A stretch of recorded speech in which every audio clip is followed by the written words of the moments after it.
So, Roland, we will start with 3 questions in Brussels. Who is the first? No questions in Brussels? Yes, please. Could you identify yourself?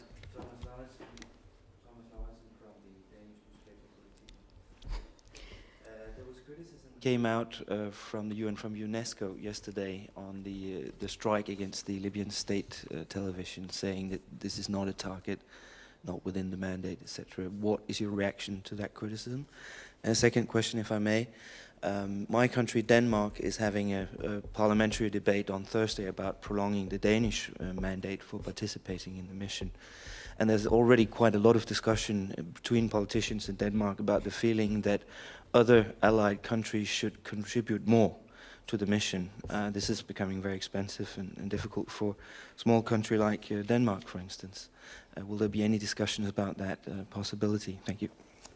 Yes, Roland, I think I'm going to take these 2 questions. On the first one, related to UNESCO, what I can tell you is that, NATO is aware of the provisions of the UN Security Council Resolution 7038, as well as of the Geneva Convention, and NATO has not deliberately targeted journalists. NATO targeted equipment that had been used to incite attacks against civilians. The strikes, I can say, hit only 3 satellite dishes, and we are unaware of any evidence of casualties associated with the strike on those facilities. So that to say that NATO actions did not contravene the UN Security Council Resolution 1738 and the protocols of the Geneva Convention. These strikes were also fully consistent with the United Nations Security Council Resolution 1973, which, as you know, authorizes all necessary measures to protect Libyan civilians from attack or threat of attack. So these dishes were being used to call for attacks, and this is why that strike took place. On the internal discussion in the Danish Parliament, well, as you know, it's for every nation to decide what kind of contribution they will provide to any NATO mission. In this case, of course, we most welcome the Danish contribution so far, and it's for every nation to decide. But of course, you know that the NATO Secretary General and our commanders keep asking nations to do as much as possible, and a commander is never satisfied with the resources it has. So, of course, we will continue calling everybody to stay the course, but what I can also tell you is that we have the necessary resources to continue fulfilling the mandate that has given to us by the UN Security Council. I think Gérard has a follow-up question. Oui, Gérard Gaudin, en français si possible. La France retire cette semaine-ci, je pense, son porte-avions, le Charles de Gaulle, des opérations. Quelle est l'influence que cela va avoir sur le déroulement de Unified Protector? France is bringing back the Charles de Gaulle, but what has to be stressed is that France will continue to maintain the same operational capability from a ground-based aircraft. So basically, the commitment of France remains, and for us, it means continuity and continuity of excellence, actually, considering the considerable contribution that France is bringing to this important operation. Please, Thierry. Oh, Brooks. Yes, Brooks Signer, Jane's Defense. Question for Naples. Were precision-guided bombs used on the frigate, the Libyan frigate that was attacked, or were these more large blast bombs that were used, and what condition did that leave the frigate in? The photos didn't show that. Thank you. Precision guided. The state of the frigate, not good. As of this morning, photos showed that it was quite damaged, and I would conclude here that it is very unlikely to present any threat in the future to the civilian population or NATO forces. Before giving the floor to NPR, are there any questions from journalists in Naples? Please, Roland. None from Naples. Okay, so NPR, please. Hello, Terry Schultz with NPR and Global Post. When you said that you weren't aware of any civilian casualties in the attacks on Zlatan, are you saying that you're not aware that there were any? You've probably seen reports saying that there were 85 people killed and showing pictures on Libyan TV of children and women having been killed. So you're just saying you're not aware that there were any, or you're not aware that the claims of the numbers and the fact that there were children killed are true? Thanks.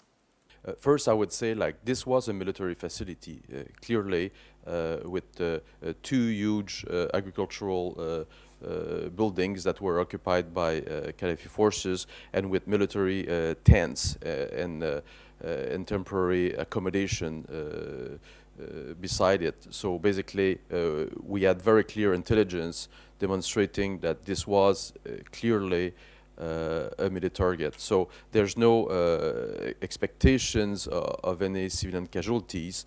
I am aware, although, that the regime organized a press visit this morning to Zlitan, and I think they toured an hospital where there were several patients and individuals who were either ill or dead. And we do take seriously these allegations, although they are very frequent and frequently organized in a timely fashion to coincide with this news conference. I must say that what we say is based on facts. And after every strike, we conduct a battle damage assessment, and this allows us to basically see the consequence of our action. So at this stage, I don't have received this assessment, so I will not speculate on the outcome, although I could tell you that the target was indeed military, based on solid intelligence, and that there's no evidence so far that has reached us suggesting that there could be any civilian casualties. Next question. No more questions. It seems that there are no more. Maybe one more. Yes. A question on the advance of these troops, the opposition, the rebel forces southwest of Tripoli. Can you tell us where they are now? How far from Tripoli? How far from the coastline? I could not be precise, but basically we know that the rebel forces are now quite clearly out of the Nafusa mountains and moving around along the flat area leading to the coast. So without giving precise tactical details, they are quite close actually, and this is a considerable advance that they have made over the last few days.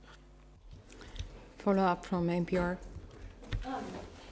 You restated that one of the goals of the operation is to reduce the regime's will to fight, and you also said that you have seen movements of heavy artillery and significant numbers of heavy artillery. We've been at this for quite a while now. Do you think are you surprised at how much equipment the regime still has, and do you see any evidence that you're reducing its will to fight? Thanks. What I was making reference to was the Brega front, because that front has been there for a long time, and basically the rebel has over time acquired much experience and ability to face the Qaddafi forces, which were basically initially in a strong position, having a kind of Soviet-type formation and defensive postures. So this is essentially the area where we could compare the situation as kind of traditional or conventional warfare, actually. As for giving estimates about the degradation or erosion of Qaddafi's power, as I said earlier, it would be very speculative to come with a number in terms of percentage. What we do observe, however, is the inability of the regime to push some advances, as we have seen in the Nafusa mountains, and also the inability of the regime to conduct massive attacks and movement, which is basically, let's say, symptomatic of some lack of capabilities. So I will stop here at this point, and I'm quite aware that the situation has been fluid and dynamic over the last few weeks, and it could continue to change. So let's not jump to conclusion, but let's observe that the Khalifi forces essentially had to retreat on a couple of fronts this week. Brooks. Yes, Brooks Signer, Janes again.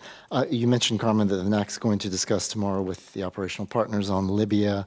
What's on the agenda, and also is NATO looking for some of the non-NATO, the few non-NATO countries involved in this to step up their commitment, given that some of the other allies have pulled out or considering to reduce their forces? As I was saying, the meeting tomorrow is part of the regular discussions that NATO allies have with our operational partners participating in the NATO-led operation in Libya.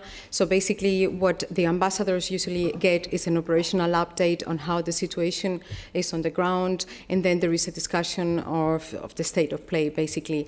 As you know, we have the support of countries of the regions, and we also have a certain number of countries, partner countries, that are participating in the mission. So we are not looking for it's for other countries to decide whether or not they want to join this mission. We are not looking for, it's for nations to decide, for partner nations to decide whether or not they want to join us. But how are you going to make up the balance? If some countries are pulling down, you still need to maintain your strike capabilities. Well, this is why we continue calling all nations to do as much as they can. And we are confident that we will be able to sustain this operation as we have done until now. There is no doubt that will happen.